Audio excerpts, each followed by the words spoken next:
اسمبلیوں کی تحلیل نے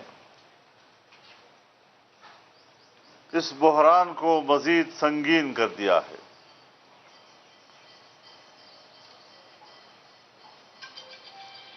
ملک میں انارکی کے حالات پیدا کیے جا رہے ہیں۔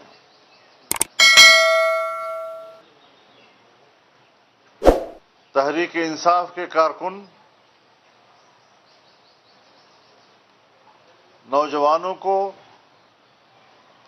اور جمہوری قوتوں کو اشتعال دلا رہے ہیں کہ کسی طرح مزاحمت ہو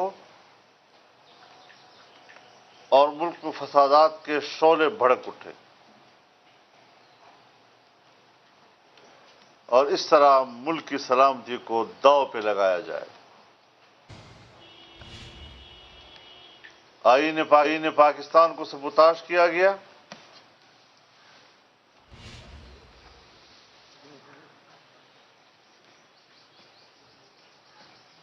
جو ملک کی وحدت کے لیے اساس ہے،